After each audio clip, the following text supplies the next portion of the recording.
Se usa la palabra iglesia más de 100 veces en el Nuevo Testamento. Obviamente es una palabra muy importante, pero ¿qué significa exactamente? ¿Es la iglesia simplemente un lugar para adorar? ¿Es la suma de todas las denominaciones religiosas? ¿O es algo más personal y espiritual? Además, ¿cuán importante es la iglesia? ¿Y tiene Jesús una iglesia a la cual debemos pertenecer para ser salvos? Escuchemos a John Moore mientras nos guía en nuestro estudio en busca de la verdad acerca de la iglesia. ¿Es esto lo que piensa cuando se habla de una iglesia? Esto es lo que la mayoría de personas piensa. Incluso el diccionario define la palabra iglesia como un edificio apartado o consagrado para la adoración pública. ¿Pero es la iglesia simplemente una edificación hecha de madera o piedra, o es algo más? Absolutamente. La iglesia, es decir, la iglesia que Jesús estableció, existió antes que este edificio de adoración o cualquier edificio de adoración, denominación, organización o edificación cristiana. Entonces, ¿qué es la iglesia y cuál debe ser nuestra actitud para con la iglesia? Mientras investigamos las Escrituras, la palabra de Dios, nuestra fuente de la verdad, observemos lo que descubrimos y mientras lo hacemos, respondamos 3 preguntas muy importantes. Primero, ¿qué es la iglesia? Segundo, ¿es la iglesia esencial? Y tercero, ¿debe estar unida la iglesia? Para comenzar, consideremos nuestra primera pregunta. Las personas tienen muchas ideas diferentes en cuanto a la palabra iglesia. La palabra griega eclesia, de la cual la palabra iglesia se deriva, tiene una historia muy interesante y una aplicación importante en el Nuevo Testamento. Para la mayoría de personas, la iglesia es el edificio. La palabra griega traducida iglesia en el Nuevo Testamento viene de una palabra que significa los llamados fuera y hace referencia a la gente. Una de las mejores definiciones de la iglesia se encuentra en Hechos 8.1 y Hechos 9.1. Hechos 8.1 dice que Pablo perseguía a la iglesia. En Hechos 9.1 leemos que Pablo perseguía a los discípulos del Señor. Por tanto, la iglesia y los discípulos son la misma cosa. Ciertamente en el Nuevo Testamento la palabra iglesia tiene un significado importante y parámetros bien definidos. Se menciona por primera vez en el Evangelio según Mateo. En el capítulo 16 de este grandioso libro, vemos que el apóstol Pedro proclamó a Jesús como el Cristo y el Hijo de Dios. Y yo también te digo que tú eres Pedro, y sobre esta roca edificaré mi iglesia, y las puertas del Hades no prevalecerán contra ella. Y a ti te daré las llaves del reino de los cielos. Y todo lo que atares en la tierra será atado en los cielos, y todo lo que desatares en la tierra será desatado en los cielos. Al buscar el significado de la palabra iglesia, notemos primeramente que Cristo realmente tiene una iglesia. Segundo, notemos que Jesús es el edificador de la iglesia. Tercero, notemos que Pedro y el resto de los apóstoles recibieron las llaves del reino. Necesitamos saber que las llaves simbolizan autoridad. Aproximadamente un año después de que el Señor prometió edificar su iglesia, vemos que Pedro y los otros apóstoles usaron las llaves de autoridad para abrir las puertas del reino al establecer la iglesia. Este evento tomó lugar el mismo día de la celebración judía del Pentecostés, y el inspirado escritor Lucas lo registró en Hechos 2. Cuando leemos este capítulo, vemos que los 12 apóstoles recibieron poder de lo alto cuando el Espíritu Santo cayó sobre ellos, mientras esperaban en una casa en Jerusalén. Aunque no habían aprendido los dialectos e idiomas que Hechos 2, 9 a 11 menciona, los apóstoles pudieron predicar el Evangelio de Cristo en varias lenguas humanas a aquellos individuos representados por una variedad de grupos étnicos y nacionales. Este mensaje del Evangelio consistió de una referencia a las profecías del Antiguo Testamento concerniente al Espíritu Santo, un resumen de las credenciales del Señor, un mensaje acerca del significado de la muerte, sepultura y resurrección de Cristo, y la revelación de la exaltación de Jesús al trono de David. Al oír este sermón, las almas sinceras y con conciencias remordidas que necesitaban salvación, clamaron con fe preguntando: «Varones hermanos, ¿qué haremos?». Aquí está lo que Pedro les dijo que hicieran para obtener la remisión o perdón de los pecados. «Arrepentíos y bautícese cada uno de vosotros en el nombre de Jesucristo para perdón de los pecados, y recibiréis el don del Espíritu Santo, porque para vosotros es la promesa, y para vuestros hijos, y para todos los que están lejos, para cuantos el Señor nuestro Dios llamare». Aquí descubrimos que después de oír el mensaje de Pedro y aceptar ese mensaje, los que quisieron ser salvos fueron bautizados. Pero luego, ¿de qué llegaron a ser parte? ¿Se unieron a una denominación los que fueron bautizados? No, porque no existía ninguna en ese tiempo. ¿Qué pasó? Y con otras muchas palabras testificaba y les exhortaba, diciendo: «Sed salvos de esta perversa generación». Así que los que recibieron su palabra fueron bautizados, y se añadieron aquel día como 3,000 personas.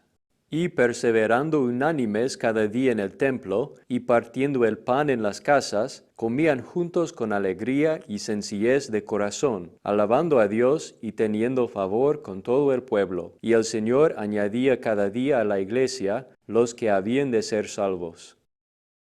Los que fueron bautizados fueron añadidos al número de los salvos, y los salvos fueron añadidos a la iglesia. Ellos no se unieron a la iglesia de su elección, tampoco llegaron a ser parte de una denominación, ya que, como puede notar, no existía ninguna en ese tiempo.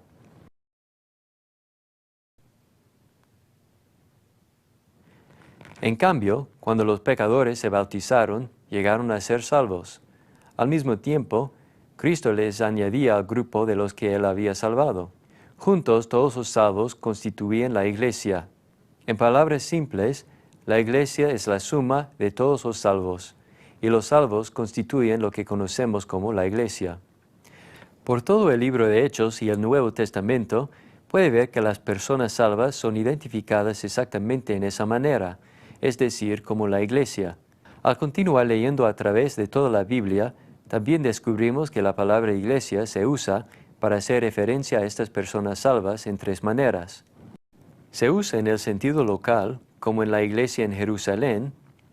Se usa en un sentido universal para hacer referencia a los salvos de todo el mundo, como en Cristo amó a la iglesia. O se usa en un sentido específico, cuando la Biblia habla de los salvos que se reúnen para adorar.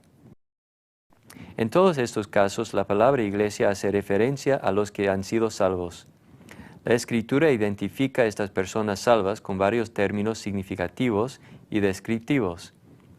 Estos términos nos ayudan a entender la naturaleza y el trabajo de los salvos, la iglesia.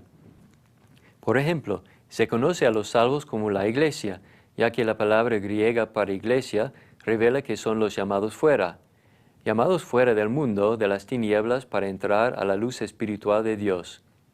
También se les llama el reino, porque cuando pensamos en un reino, usualmente pensamos en un rey y en ciudadanos reales que son siervos en ese reino. Como personas salvas, los cristianos viven bajo el reinado de Jesús.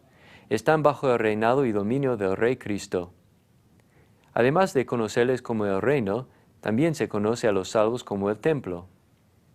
En las culturas paganas se piensa usualmente que los templos son los lugares de morada o las casas de los dioses.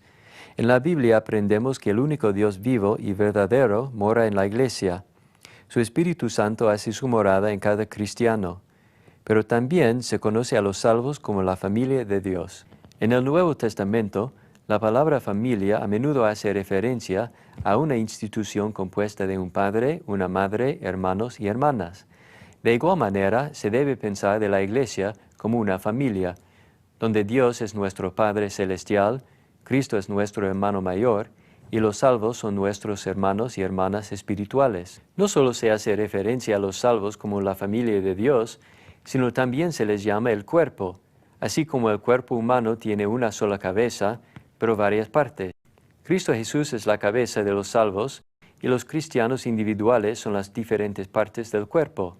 así como el cuerpo humano funciona adecuadamente cuando todas sus partes trabajan juntas en unidad, los salvos, la Iglesia, son un único cuerpo que revela unidad y singularidad. De hecho, esta última designación, el cuerpo, juntamente con 1 Corintios 12:27, clarifica el punto que el cuerpo son los salvos, la gente que pertenece a Cristo. Escuche lo que Pablo escribió en los siguientes pasajes. Cumplo en mi carne lo que falta las aflicciones de Cristo por su cuerpo, que es la Iglesia. Vosotros, pues, sois el cuerpo de Cristo y miembros cada uno en particular. Sí, mi amigo, el cuerpo y la Iglesia son lo mismo. Y ya que esto es verdadero, Pablo pudo referirse a los cristianos en Corinto como el cuerpo de Cristo. Los cristianos en esa ciudad eran conocidos como la Iglesia. Ellos eran la Iglesia de Cristo en esa comunidad. Por ende, al responder la pregunta ¿qué es la Iglesia?, debemos concluir que la Iglesia no es un edificio, no es un lugar de adoración. En cambio, la Iglesia es un grupo de gente que pertenece a Dios. Para ilustrar adicionalmente la naturaleza y esencia de la Iglesia, vamos a observar lo que el apóstol Pablo escribió a Timoteo. Esto te escribo, aunque tengo la esperanza de ir pronto a verte, para que si tardo sepas cómo debes conducirte en la casa de Dios, que es la Iglesia del Dios viviente, columna y baluarte de la verdad.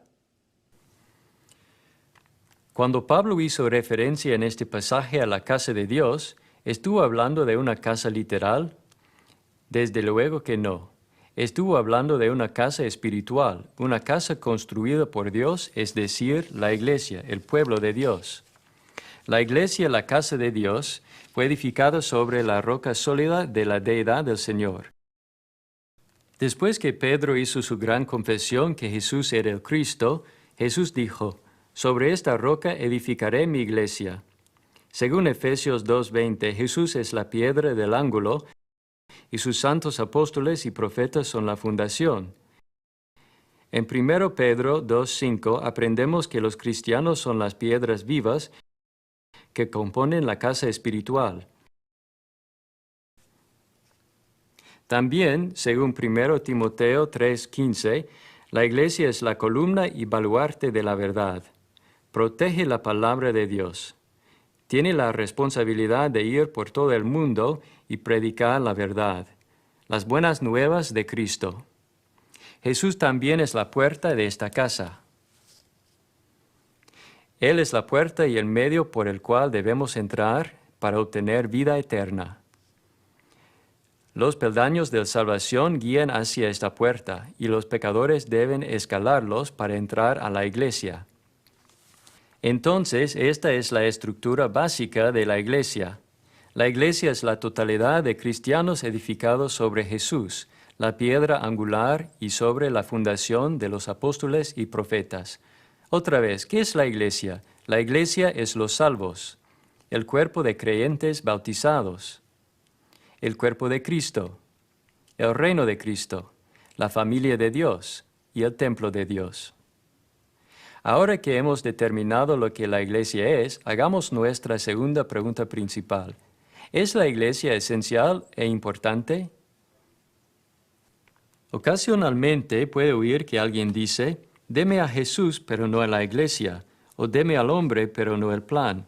Puede también oír que alguien dice que realmente no tiene que ser un miembro de la iglesia para ir al cielo. ¿Pero es esto realmente cierto? En una carta escrita a la iglesia en Éfeso, el apóstol Pablo escribió y enfatizó la naturaleza y el valor esencial de la iglesia en términos de nuestra relación con Dios. Pero ahora en Cristo Jesús, vosotros que en otro tiempo estabais lejos, habéis sido hechos cercanos por la sangre de Cristo, porque Él es nuestra paz, que de ambos pueblos hizo uno, derribando la pared intermedia de separación, aboliendo en su carne las enemistades, la ley de los mandamientos expresados en ordenanzas, para crear en sí mismo de los dos un solo y nuevo hombre, haciendo la paz, y mediante la cruz reconciliar con Dios a ambos en un solo cuerpo, matando en ella las enemistades. De este pasaje aprendemos que una vez existió una división entre los judíos y gentiles, pero también aprendemos que una vez existió una división entre Dios y el hombre. Según los pasajes como Isaías 59, 1 a 2 y Romanos 6, 23, el pecado nos separa de Dios. El pecado nos hace enemigos de Dios. Pero la Biblia también enseña que a causa del amor de Dios, a causa de las buenas nuevas acerca de Jesús y su muerte, sepultura y resurrección, podemos llegar a ser amigos de Dios otra vez. Aprendemos que podemos ser reconciliados con Dios. Porque si siendo enemigos fuimos reconciliados con Dios por la muerte de su Hijo, mucho más, estando reconciliados, seremos salvos por su vida. Y no solo esto, sino que también nos gloriamos en Dios por el Señor nuestro Jesucristo, por quien hemos recibido ahora la reconciliación. El término reconciliar, reconciliación, hace referencia a grupos o fracciones separadas que son reunidas y llegan a ser uno.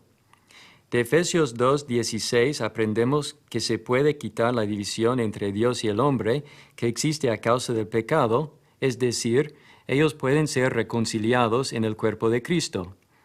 Anteriormente, en el capítulo 1, el apóstol Pablo hizo referencia a la iglesia como el cuerpo de Cristo, cuando dijo que Dios dio a Jesús por cabeza sobre todas las cosas a la iglesia, la cual es su cuerpo. La iglesia de Cristo y el cuerpo son lo mismo. Por ende, si queremos ser salvos y si queremos ser reconciliados con Dios, debemos estar en el cuerpo, que es lo mismo que decir que debemos estar en la iglesia. Ciertamente la iglesia es importante y esencial. Si queremos ser salvos y ser reconciliados con Dios, debemos estar en ese cuerpo, el cuerpo de Cristo. Pero ahora, continuemos con el libro de Efesios y descubramos algunas razones adicionales de por qué la iglesia es tan valiosa e importante. A mí, que soy menos que el más pequeño de todos los santos, me fue dada esta gracia de anunciar entre los gentiles el evangelio de las inescrutables riquezas de Cristo, y de aclarar a todos cuál sea la dispensación del misterio escondido desde los siglos en Dios, para que la multiforme sabiduría de Dios sea ahora dada a conocer por medio de la Iglesia a los principados y potestades en los lugares celestiales, conforme al propósito eterno que hizo en Cristo Jesús, nuestro Señor. De este pasaje observamos dos cosas importantes. Primero, note que la iglesia es la sabiduría de Dios, es decir, es un reflejo o un ejemplo de la sabiduría de Dios. Desde su organización hasta su adoración singular, la iglesia es la institución más grandiosa jamás establecida. Se puede apreciar un ejemplo de lo especial de esta institución en su compañerismo multicultural y multinacional. Se puede entender mejor esta relación única al considerar el trasfondo de lo que leímos antes en cuanto a la división que existía entre los judíos y gentiles. En Efesios 2:14, Pablo aludió a esta división cuando habló de una pared intermedia de separación. En un sentido, la pared que Pablo mencionó en Efesios 2:14 fue una pared literal. Se había levantado esta pared en el complejo del templo herodiano. Se la había diseñado para prevenir que los gentiles entraran al santuario del templo y a sus patios internos. Lo que debemos entender es que a los gentiles no se les ofrecía ni se les extendía compañerismo verdadero como resultado de esta barrera. Esta pared era símbolo del hecho de que a los gentiles no se les había dado un igual acceso a Dios y a sus bendiciones espirituales bajo el antiguo pacto. Los profetas del Antiguo Testamento, Isaías y Daniel, habían predicho la erradicación de esta división. Ambos habían profetizado acerca del plan de Dios de erradicar esa pared para poner término a la división entre los judíos y gentiles a través de la muerte de Cristo en la cruz y por medio del reino de Dios, la Iglesia. En Efesios 2, Pablo expresó la idea que se había removido esta pared intermedia de separación a través de la obra redentora de Jesucristo. Ahora los judíos y gentiles tienen igual acceso a las bendiciones espirituales y a las promesas de Dios, sin tener en cuenta la nacionalidad, clase social, afiliación política, nivel educacional o género. Todos podemos tener acceso a Dios por medio del cuerpo de Cristo. Entonces, esta iglesia es un organismo que incluye a toda la gente y que se vela por encima de la nacionalidad y la etnia. Ya que es el reino de Dios, la iglesia consiste de gente de todo el mundo. O como Isaías declaró, correrán a él todas las naciones. Hoy, cuando alguien, a través de la fe en Jesús, se bautiza en Cristo, es revestido de Cristo y llega a ser parte de una familia donde no existen paredes divisorias de nacionalidad o estatus social. Porque todos los que habéis sido bautizados en Cristo, de Cristo estáis revestidos. Ya no hay judío ni griego, no hay esclavo ni libre, no hay varón ni mujer, porque todos vosotros sois uno en Cristo Jesús.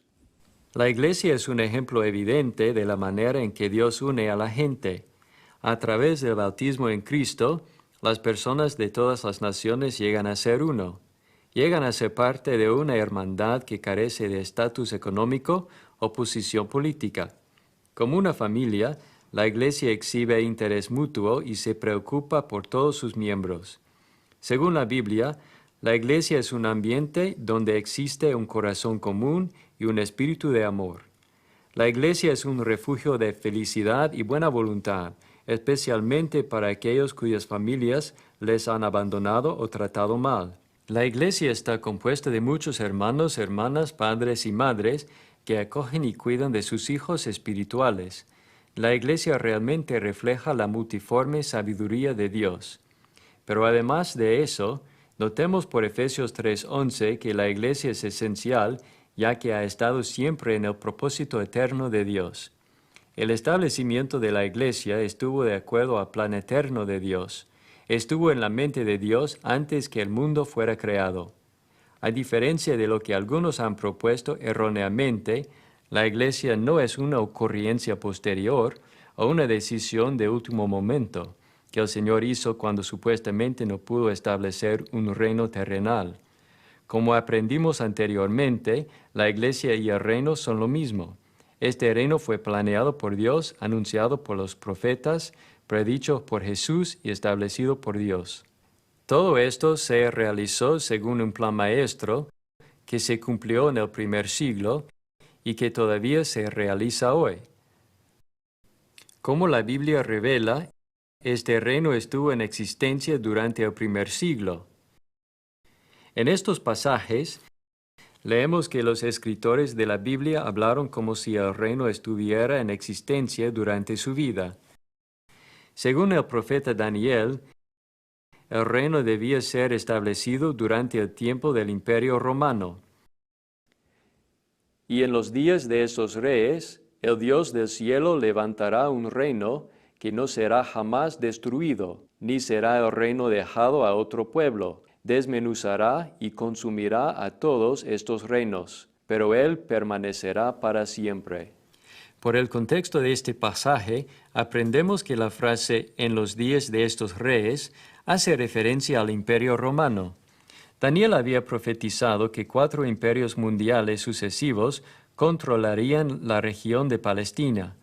La Iglesia de Cristo, o el Reino de Dios, fue establecido durante el Cuarto Imperio, el cual la historia registra como el Imperio Romano con sus emperadores o reyes. Investiguemos adicionalmente el libro de Efesios y veamos algo más acerca de la naturaleza y el valor esencia de la Iglesia de Dios. Porque el marido es cabeza de la mujer, así como Cristo es cabeza de la Iglesia, la cual es su cuerpo y Él es su Salvador. Maridos, amad a vuestras mujeres, así como Cristo amó a la Iglesia y se entregó a sí mismo por ella. Este pasaje revela varias verdades hermosas, pero en cuanto a nuestra pregunta acerca de la importancia y valor de la Iglesia, notemos que Jesús ama a la Iglesia y es el Salvador del cuerpo. Amigos, si Cristo es nuestro gran ejemplo y amó a la Iglesia, ¿no deberíamos nosotros también amar a la Iglesia? Absolutamente. La Iglesia de Jesucristo debería ser lo más importante en nuestras vidas. Le pregunto, ¿ama usted a la iglesia de Jesús como Cristo amó a la iglesia? Ya que Cristo amó tanto a la iglesia como para derramar su sangre y morir por ella, ¿no deberíamos querer ser parte de ella?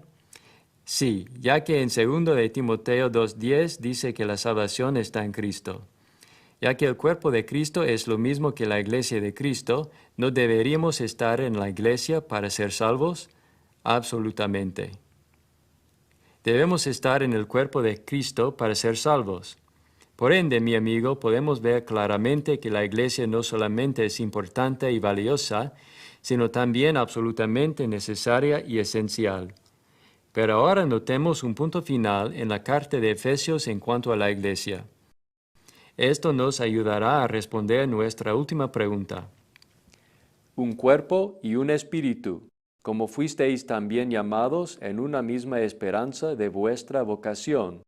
Un Señor, una fe, un bautismo.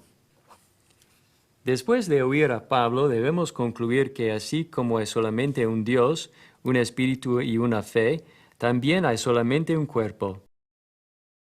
Ya que la iglesia y el cuerpo son lo mismo, como Efesios 1, 22 y 23 revela, entonces se debe entender que solamente hay una iglesia. Escuche lo que Jesús dijo acerca de esta única iglesia. Sobre esta roca edificaré mi iglesia, y las puertas del Hades no prevalecerán contra ella. Amigo, ¿dijo Jesús que edificaría iglesias plural o iglesia singular? Correcto. Dijo que edificaría su iglesia singular. Sin embargo, hoy existen muchas iglesias diferentes. Estas iglesias enseñan ideas diferentes en cuanto a la manera de llegar al cristianismo. Tienen diferentes ideas y creencias acerca de temas morales y de la manera de organizar la iglesia y adorar. Por ejemplo, si examinara un directorio de las iglesias en su localidad, pronto llegaría a darse cuenta que hay muchos nombres contrarios y muchos tipos de iglesias. Se dará cuenta que existe mucha división entre los que reclaman ser cristianos. ¿Cree que esto agrada a Dios? ¿Es aceptable delante de Dios que haya tantas iglesias? ¿Qué acerca de la iglesia que Jesús prometió edificar? ¿Se debería tolerar esta clase de división? ¿Es aceptable dividir al único cuerpo de Cristo para establecer iglesias o denominaciones por hombres? ¿Deberían los cristianos separarse entre ellos, llevando nombres diferentes o un nombre peculiar, adoptando doctrinas que la Biblia no enseña, o promoviendo libros de credos, ideas y filosofías que la Biblia no menciona? Respondamos esas preguntas y en particular, hagamos nuestra tercera pregunta. ¿Debería estar unida la iglesia? En el mundo moderno existe mucha división entre los que profesan seguir a Jesús. A menudo se racionaliza la aceptación y tolerancia de esta división con la idea conocida como el denominacionalismo. ¿Pero qué es exactamente? Denominacionalismo simplemente significa nombrar algo. Cuando usted se separa y se hace parte de algún grupo, es denominado. Si pregunta a alguien qué clase de cristiano es, él puede decirle, yo soy esta clase particular de cristiano. Esa persona está denominándose. El denominacionalismo divide al cristianismo en tantos grupos que es casi imposible nombrar a todos. Alguien ha calculado que existen más de 600 grupos en los Estados Unidos que reclaman ser cristianos, aunque tienen nombres diferentes porque siguen credos diferentes, doctrinas diferentes o dogmas diferentes. Denominar es dividir o disolver la iglesia por la cual Cristo murió y a la cual adquirió por su propia sangre. Así que el denominacionalismo promueve la división y el sectarismo. Interesantemente, la Biblia ni siquiera menciona el concepto de denominacionalismo. De hecho, se condena la insinuación de división basada en doctrinas, nombres y fama de hombres. Por ejemplo, considere lo que estaba pasando en la iglesia en Corinto.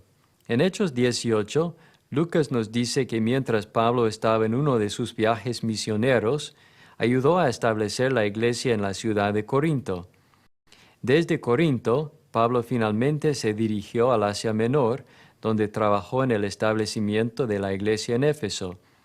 Mientras estaba en Éfeso, Pablo fue informado que estaban ocurriendo algunos problemas en el cuerpo de Cristo en Corinto.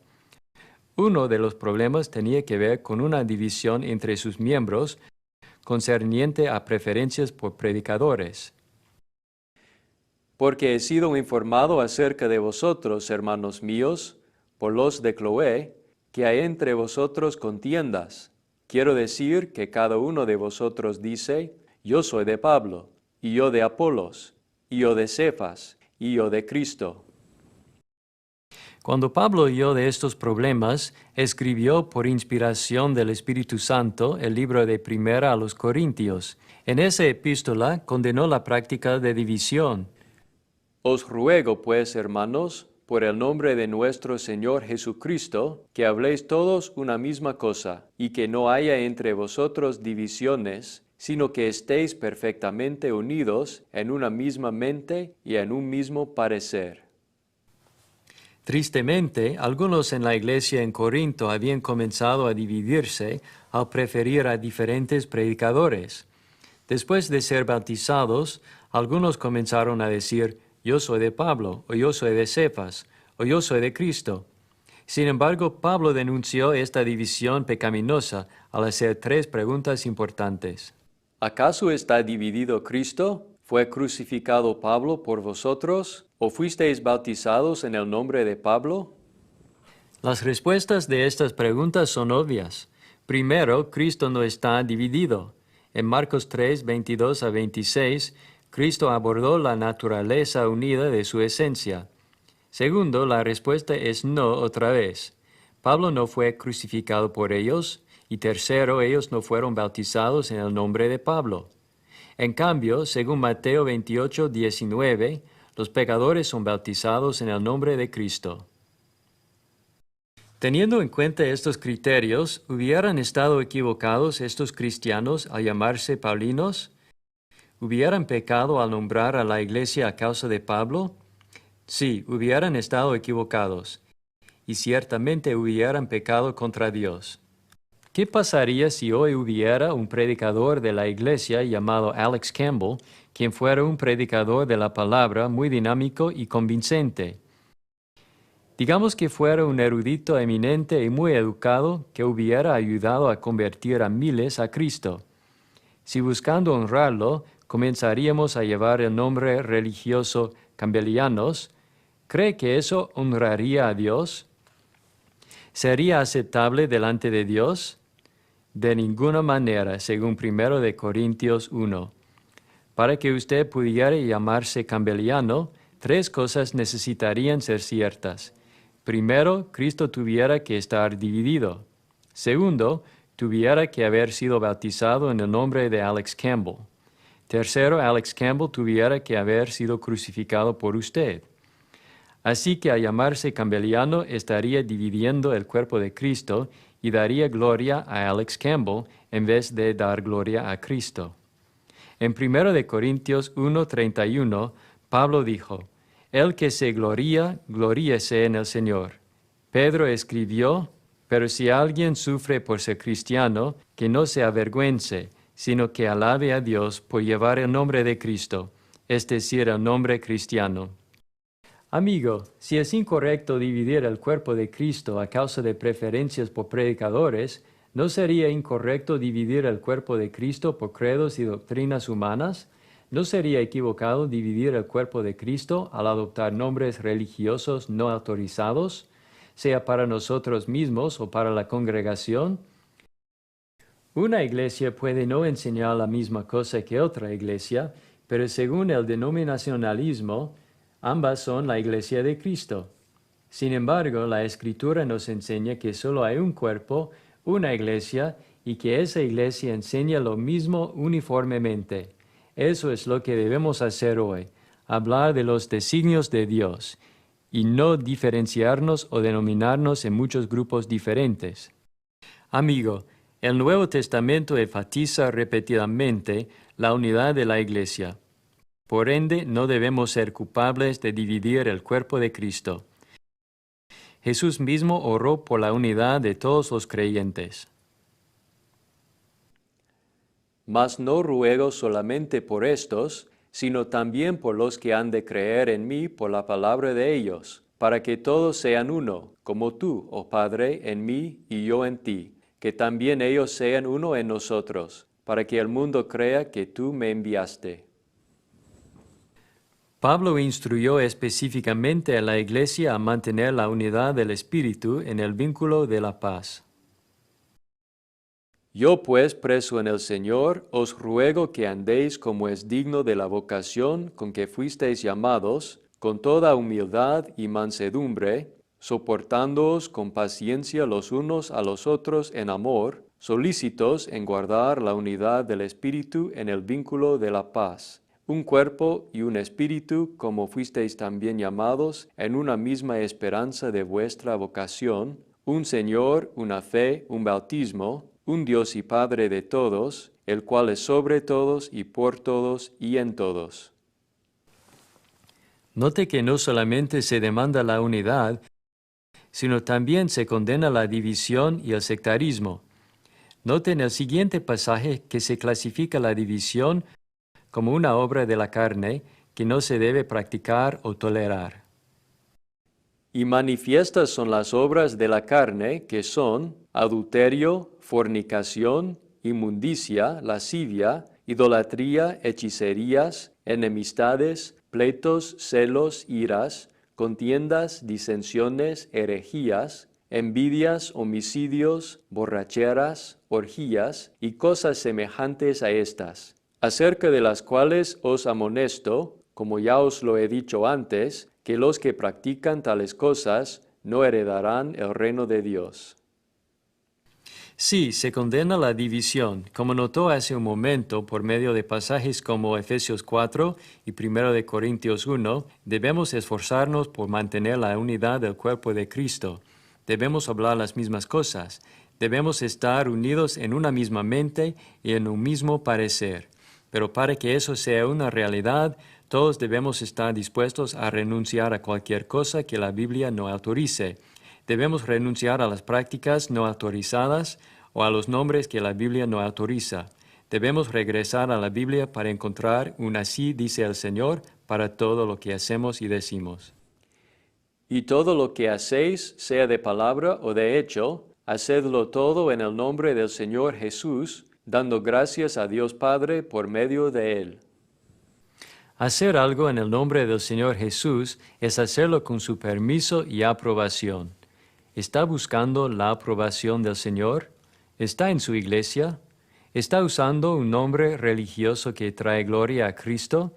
¿Está viviendo y adorando de la manera que Cristo autoriza y por ende de la manera que es aceptable delante de Él? Amigo, ¿está esforzándose por promover la unidad en el cuerpo de Cristo al ir a la palabra de Dios y hacer las cosas según la voluntad de Dios? Sería completamente maravilloso que los que buscan sinceramente la verdad en todo lugar renunciaran a los nombres religiosos humanos, abandonaran sus libros de credos, confesiones de fe y toda práctica no bíblica y llegaran a ser solamente miembros de la Iglesia de Cristo que el Nuevo Testamento describe. Amigo, esto sería maravilloso, y nosotros deberíamos esforzarnos para que esto sea una realidad. Por tanto, al responder nuestra tercera pregunta, ¿debería estar unida la Iglesia? Debemos responder con un rotundo sí. Así como hemos aprendido que la Iglesia es el cuerpo de Cristo, el grupo de los salvos, y que la Iglesia es importante, esencial y necesaria, también hemos aprendido que la Iglesia debe estar unida. Estas tres verdades son fundamentales para la fe. Son una parte del Evangelio bendito de Cristo. Son una parte de la verdad, la palabra de Dios, la cual puede librarnos de los grilletes de las prácticas religiosas falsas y las iglesias humanas. De hecho, mi esperanza es que usted aceptará y obedecerá la verdad en cuanto a lo que la Biblia enseña acerca de la iglesia que Jesús estableció. Recuerde, la verdad y solamente la verdad puede hacerle libre. Espero que obedezca la verdad y llegue al cristianismo. Sea parte de la familia de Dios, la Iglesia.